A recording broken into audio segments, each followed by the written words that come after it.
Fala, galerinha do sexto ano! Tudo bem? Sou o professor Roberto Falcione, professor de História. Junto conosco, professor Luiz, fazendo a interpretação de Libras desta aula. Em nome da Secretaria de Educação do Estado do Paraná, sejam todos bem-vindos. O tema, tempo histórico, rupturas e permanências. Gente, professor do céu, que história é essa? Olha, galerinha, é o seguinte, quando a gente fala em história, né? Ah, história é fácil, é só o passado. Primeiro que história e passado já são coisas diferentes. História é a escrita do passado, e o passado é aquele tempo que realmente aconteceu. Mas, além disso, os historiadores, o professor Roberto, ele é um historiador. Os historiadores, o profissional que trabalha com o tempo histórico, com o passado, com a escrita sobre o passado, chamada inclusive de historiografia, existem várias discussões sobre como que são feitas. Esta aula entra exatamente neste tema, sobre algumas questões relacionadas com como se fabrica a fabricação da história. Bora lá, embarque nessa aventura? Eu vou apresentar para vocês o objetivo dessa aula. Compreender a noção de tempo histórico. Entender a periodização dos processos históricos, rupturas e permanências. Olha lá, eu gosto sempre de fazer uma brincadeira com vocês, que vocês agora serão os historiadores ativos desta aula, nossos auxiliares. Preciso que vocês analisem o texto e a imagem e discutissem junto comigo aqui. Imagine, você está na torcida e seu time está ganhando. O relógio marca 5 minutos para acabar o jogo. Como será esses 5 minutos finais? Gente, pelo amor de Deus, demora 1 milhão de anos. Agora, e se seu time estivesse perdendo? Como seriam esses 5 minutos? Em que situação você iria sentir o tempo passando mais rapidamente? Se seu time estivesse ganhando, né? Não estivesse ganhando, o tempo não ia passar nunca, mas estivesse perdendo, o tempo ia demorar muito tempo. O tempo é o tempo, ia passar a mesma coisa, 5 minutos. Aí que vem a brincadeira. Você tem, na verdade, que ter as sensações perante o tempo. Os 5 minutos vão passar da mesma maneira, mas para a torcida que o time está ganhando, o tempo parece que vai passar uma eternidade aqueles 5 minutos. E o time que está perdendo, aqueles 5 minutos vão passar extremamente rápido. Porque eles precisam do gol, e eles ficam olhando toda hora, e meu Deus do céu, já só falta 1 minuto, e agora só falta 30 segundos e nosso time não fez o gol. Então as sensações que nós temos com o tempo, sim, são diferentes. É como você lida com o tempo. Assim também é os trabalhadores, o homem do campo, como ele lida com a agricultura, como ele lida com a natureza, com a sua vida, como o ser humano, melhor dizendo, não o homem, né? Os seres humanos, os agricultores, as agricultoras, todas as pessoas, como eles lidam com o tempo, como você trabalha em certo... Se você tem, vamos dizer assim, um prazer, está se divertindo, parece que passa rapidinho o tempo. Vocês já falaram essa frase? Nossa, mas já passou tão rápido, porque estava tão legal. Mas vai fazer uma coisa que você não gosta. Gente do céu, esse negócio não termina nunca, não. Olha, deu meia-noite, mas não deu 5 horas da tarde. Parece que o tempo realmente dá essa noção de demorar. Mas é o mesmo tempo. Então, as noções de tempo são diferentes. Jogador da Seleção Brasileira de Futebol comemorou um gol na Rússia em 2018. Percebemos o tempo de diversas maneiras, como o senhor Roberto comentou. Tudo depende do seu ponto de vista. Ou qual a perspectiva de tempo. Sentimos o tempo passar em diferentes velocidades, conforme a situação em que nos encontramos. Como vimos no slide anterior, para o torcedor do time que está ganhando, 5 minutos finais vão ser uma eternidade. Já para o torcedor do time que está perdendo, serão um piscar de olhos. O tempo histórico. Você saberia dizer o que esse jovem está fazendo? Ah, professor, tomando sorvete. Não. Ô professor, está trabalhando no computador. Agora vamos analisar uma outra imagem. Que relação podemos estabelecer entre essa imagem e a anterior? Ou melhor, o que você acha que esse cara está fazendo com um bambu ali batendo na janela lá em cima? Mas é um trabalho, professor? Sim. Vocês já imaginaram que havia um profissional isso há 200, 300 anos atrás, durante a Revolução Industrial, entre 1780 e 1820, depois disso, inclusive, como as pessoas não estavam acostumadas com o trabalho das indústrias, da máquina, o tempo mecânico, existia um profissional para acordar as pessoas nas suas casas, batendo na janela, principalmente nos bairros operários ingleses, né, de Londres. Vocês acreditam nisso? A primeira imagem, então, muito bem, um jovem atuando no ramo da informática, uma profissão atualíssima, mas que podemos marcar como origem no surgimento dos computadores. E, inclusive, é um tema bem polêmico, né? Quando falamos em origem de computadores, lembramos de Alan Turing, né? Um grande matemático inglês, mas também nós temos um Segunda Guerra Mundial, ali a partir da década de 50, que vai começar a se popularizar os primeiros gigantes computadores, e aos poucos vai evoluindo essa tecnologia até chegar no notebook, como nós vimos na primeira imagem. Já a segunda fotografia mostra como algumas profissões surgiram com o advento, né, com o início da Revolução Industrial no século XVIII e XIX, a crescente onda de empregos e horários serem cumpridas. Para não perder a hora, contratava-se um profissional responsável por acordar as pessoas. Eram os despertadores humanos, até porque as pessoas nem tinham relógio em casa ainda. Até o início do século XIII surgiram os primeiros relógios, que ficavam nas catedrais, ficavam nas igrejas, das vilas, das cidades. O padre ia lá, era meio que o responsável, né, o religioso, para tocar ali o sino, mas em alguns horários, inclusive. E esses relógios, que inclusive não tinha nem os ponteiros dos minutos, porque afinal de contas, não fazia sentido para que ficar contando os minutos no século XIII até o século XVIII, eram relógios bem imprecisos, volta e meia tinha que dar ali uma atualizada nele ali, os padres faziam ali uma preocupação em cuidar desses relógios. Por isso, inclusive, o sino da igreja, né, tocando, avisando a população que ali seria o meio-dia, que seria ali 5 horas da tarde, ou 6 horas, uma forma de nós imaginarmos como que era isso. A partir da Revolução Industrial, surgem então os ponteiros dos minutos. A preocupação com a pontualidade. 8 horas é 8 horas. 8 horas não é 8h30, 8h59 antes dos ponteiros dos minutos. Você combinou com a pessoa 8 horas, você podia chegar 8h30. Não, mas cheguei 8 horas, estou no horário. Até outra coisa, hein? Relógio de pulso também, só Santos Dumont tentando ali com o seu 14 bis erguer ele precisava contar quantos segundos, né? Ele resolveu tirar do bolso, botar ali, amarrar com uma fita, para ele conseguir ter uma noção de quantos segundos ele estava conseguindo erguer aquela parafernália. Já pensaram? Então, antes da Revolução Industrial, realmente não tinha os ponteiros dos minutos. Olha que interessante como que nós lidávamos com o tempo. Como que nós trabalhávamos com o tempo.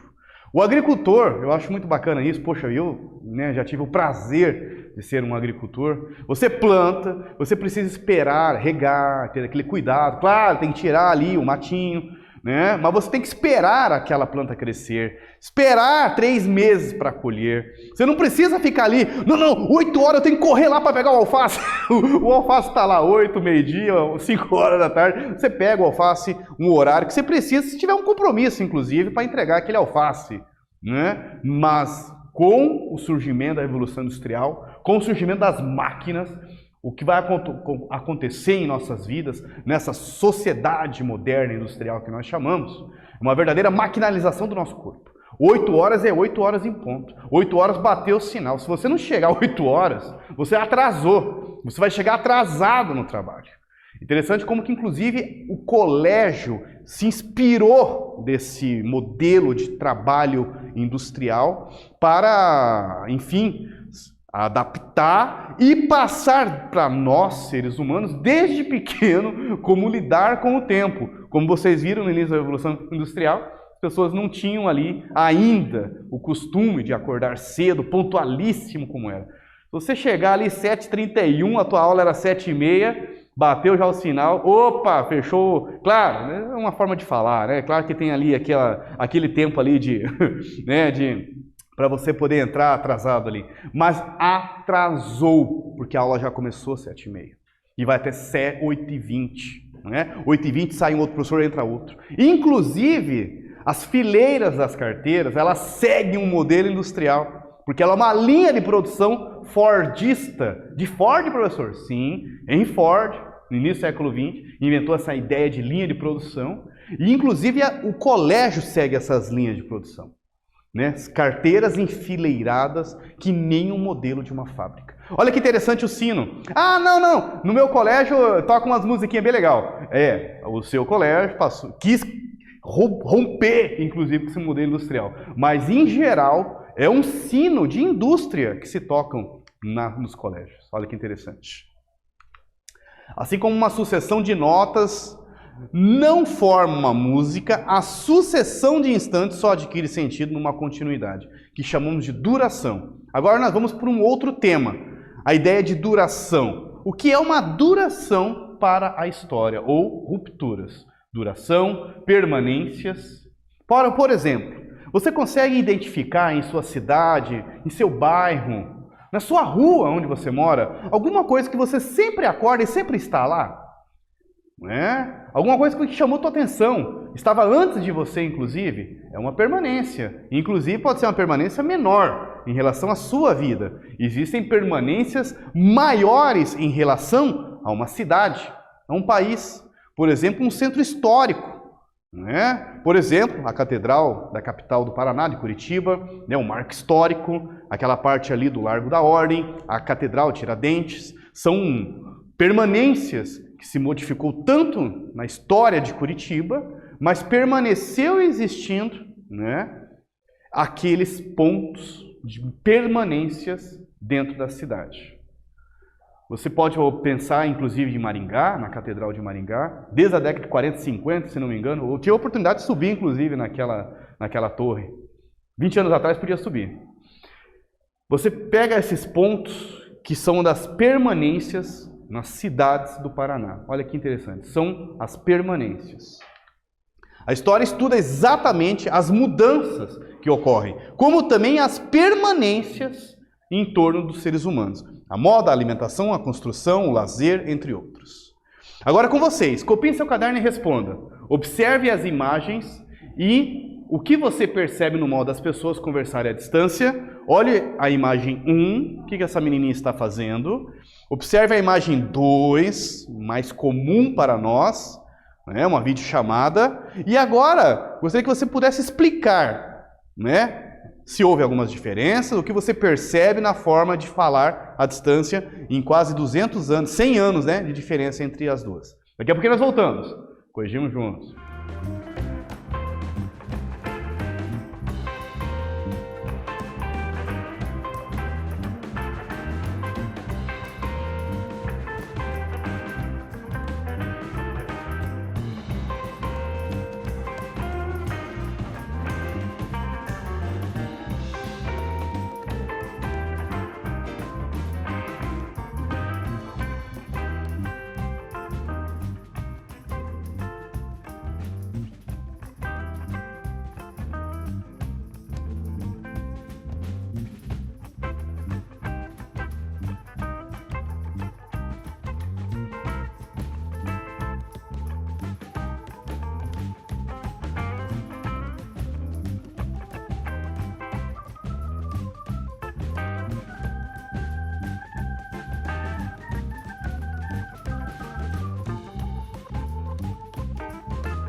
Voltei, bora lá. Vamos corrigir essa.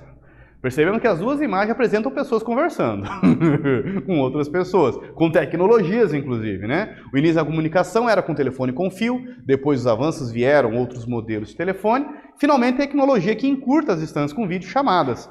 Verificamos essa ruptura ao longo do tempo na forma de se comunicar, apesar que a comunicação é uma permanência, né? Através de tecnologias, olha que interessante. Mas a forma de se comunicar houve rupturas, transformando e encurtando distâncias. Vamos ver essa ruptura aqui então. Até comentei do Santos Dumont e o seu relógio, né? Podemos apontar mudanças na evolução, na melhora do transporte aéreo. Uma mudança lenta, mas é contínua. Pense no primeiro avião e como foi grande a mudança para os aviões de hoje. Aliás, você sabe por que por 14 bis? O que é um bis? Mais um, né? O cara tentou 14 vezes para erguer o avião aí por alguns segundos. Já imaginou? Hoje nós temos jatos. Né? Já temos tecnologias que, inclusive, agora saem da órbita terrestre, uma espécie de viagem, né, fora da órbita terrestre, e com passageiros, né, coisa milionária, inclusive, e, enfim, que muda e mostra as transformações aéreas. Não falo nem de Boeing, nossa, aviões aí que fazem o transporte nosso no dia a dia. Veja a imagem ao lado. Verificamos a evolução dos meios de comunicação, né? Ao longo dos períodos. Estamos em constante evolução tecnológica. Vocês têm aqui, então, computadores. Na época do 486. Vocês não vão entender. O bip, eu tive um bip. Nossa, ou Bina, né? Era o terror das mães. Walk-talk, primeiros telefones flipado, eu tive um flip desse. Legal. Valeu. Televisão sem cor. Era preta e branca, e nós comprávamos uma espécie de uma telinha cheia de cores, assim, pra você botar na frente para dizer que era colorida. Gente do céu! Vamos resolver de acordo com o nosso estudo para a história. Explique o que é uma ruptura. Daqui a pouco nós voltamos.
Voltei, bora lá. As rupturas no tempo para a história são as mudanças que ocorrem no campo da comunicação, da moda, da alimentação, da construção de moradias, do lazer, entre outros, e que interfere diretamente na humanidade. Aí tem as permanências. A história não estuda apenas as mudanças, estuda também as permanências, ou seja, aquilo que mesmo com o passar dos anos não mudou ou mudou muito pouco. Por exemplo, as construções presentes em nossas cidades brasileiras, né? Centros históricos como Ouro Preto, São Luís, Olinda, Goiás, Salvador, né? Nós temos os pontos históricos também, né? Os centros históricos no Paraná, em várias cidades, Morretes, Antonina, né? Paranaguá, o centro histórico Marco Zero de Curitiba, a parte histórica de Maringá, toda a cidade tem sua história e tem as partes de permanências, ok?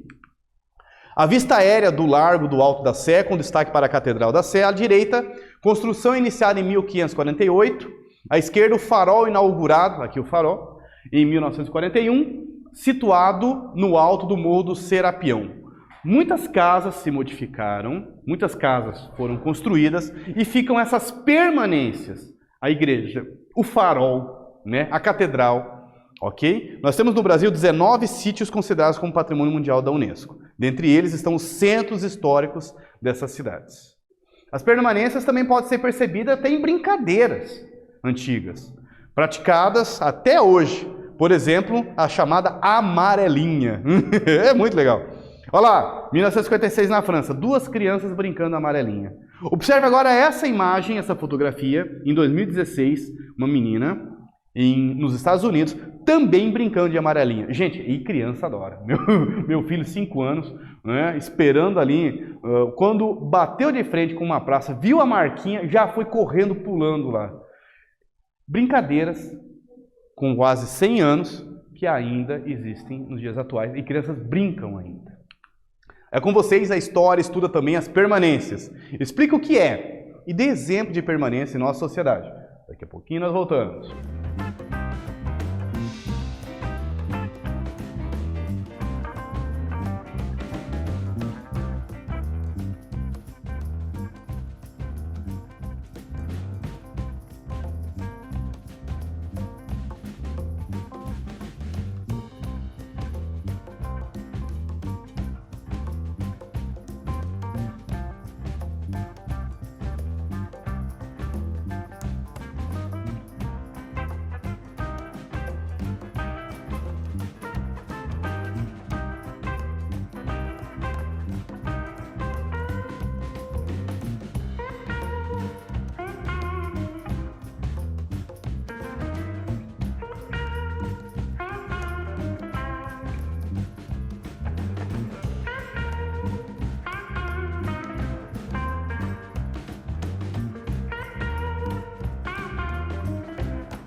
Voltei, bora lá.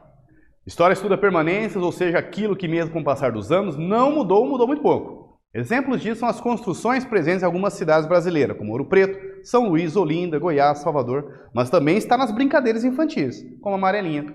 Galerinha do sexto ano, fechou, hein? Nesta aula estudamos o tempo histórico, as mudanças, rupturas permanentes. A história pode ser percebida nessas mudanças permanentes ao longo do tempo. Perceber que o tempo pode ser percebido de diferentes maneiras também fazem parte do estudo histórico. Só agradecimento, aquele abração no Sr. Roberto. Foco nos estudos, galerinha. Força, até no coração. Até a próxima. Valeu!